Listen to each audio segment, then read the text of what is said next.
ചക്രവർത്തികളാണോ നിങ്ങൾക്ക് ആളുകൾക്കൊക്കെ അതൊക്കെ അറിയാവുന്ന നിശ്ചയില്ലാക്കിയാക്ക ഉണ്ടോ? നിങ്ങൾക്ക് ആ കഥ അറിയോ? ഇല്ല, മനസ്സിലായി. എന്നാ കേട്ടുള്ളൂ. പണ്ട് പണ്ട് നമ്മുടെ കേരളം ഭരിച്ചിരുന്ന ധർമ്മിഷ്ഠനും ദാനശീലനുമായ ചക്രവർത്തിയായിരുന്നു മഹാബലി. സമൃദ്ധിയും സമാധാനവും നിറഞ്ഞ ഭരണം.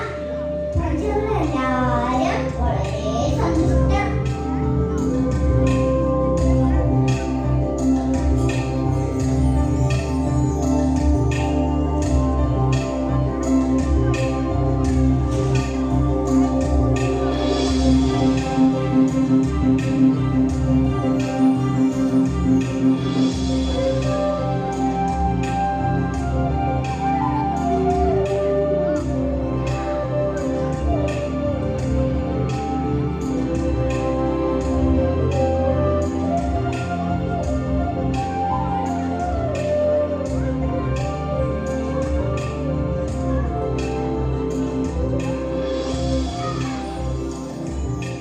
അങ്ങനെ മഹാബലിയുടെ പേരും പെരുമയും ജനപ്രീതിയും ഭൂമിയിലും സ്വർഗത്തിലും പരന്നു.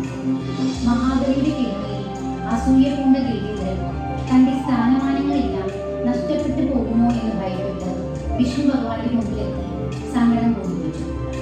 ഇങ്ങനെ പോയാൽ ഇത് സകല ദേവന്മാർക്കും ആപത്താണെന്നും വിഷ്ണു ഭഗവാന് മാത്രമേ ഇക്കാര്യത്തിൽ എന്തെങ്കിലും ചെയ്യാൻ കഴിയൂ എന്നതിനാൽ വേണ്ടതുപോലെ പ്രവർത്തിക്കണമെന്നും അദ്ദേഹത്തോട് അപേക്ഷിച്ചു.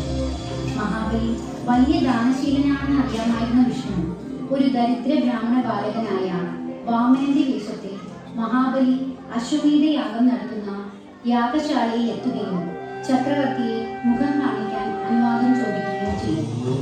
മഹാരാജാവ് ആ ബാലകനെ സ്വീകരിച്ച് ആദരിക്കുകയും ആഗമന ഉദ്ദേശം ആരായുകയും ചെയ്തു. അല്ലയോ ബ്രാഹ്മണ ബാലക, അങ്ങയുടെ വരവ് എന്തിനെന്ന് അറിയിച്ചാലും. അങ്ങ് മഹാദാനശീലനല്ലേ? അടിയിൽ തപസ് ചെയ്യാൻ 3 അടി മണ്ണ് മാത്രം തന്നാൽ മതി. വെറും 3 അടി മണ്ണോ? മതി രാജൻ, നാം ഈ കാൽപാദങ്ങൾ കൊണ്ട് അളന്നെടുത്തുകൊള്ളാം. അങ്ങയുടെ ഇച്ഛ പോലെ ബാലക. മഹാബലി ഇത് പറഞ്ഞ നിമിഷം ബ്രാഹ്മണ ബാലന്റെ വേഷം കൊണ്ട് വിഷ്ണു ഭഗവാൻ ഒരു കാലടി കൊണ്ട് ഭൂമിയും മറ്റേ കാലടി കൊണ്ട് ആകാശവും അളന്നു.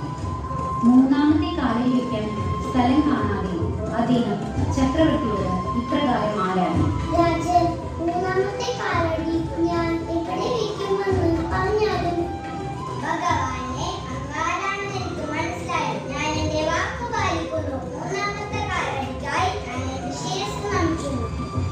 രാജൻ, ഞാൻ നിന്നെ സംപ്രീതനായിരിക്കുന്നു. നിനക്ക് ഇഷ്ടമുള്ള വരം ചോദിച്ചാലും. പ്രഭു, വർഷത്തിലൊരിക്കൽ എന്റെ പ്രജകളെ വന്ന് കാണാൻ മാത്രം അനുവദിച്ചാൽ മതി. മറ്റൊന്നും നമുക്ക് വേണ്ട. തഥാസ്തു. അന്നു തുടങ്ങി എല്ലാ വർഷവും ആദ്യ മാസമായ ചിങ്ങത്തിൽ സ്വന്തം പ്രജകളെ സന്ദർശിക്കുവാനുള്ള വരം നൽകിക്കൊണ്ട് വിഷ്ണു ഭഗവാൻ തന്റെ പാദം മഹാബലിയുടെ ശിരസിൽ വെച്ച് അദ്ദേഹത്തെ പാതാളത്തിലേക്ക് ചവിട്ടി താഴ്ത്തി.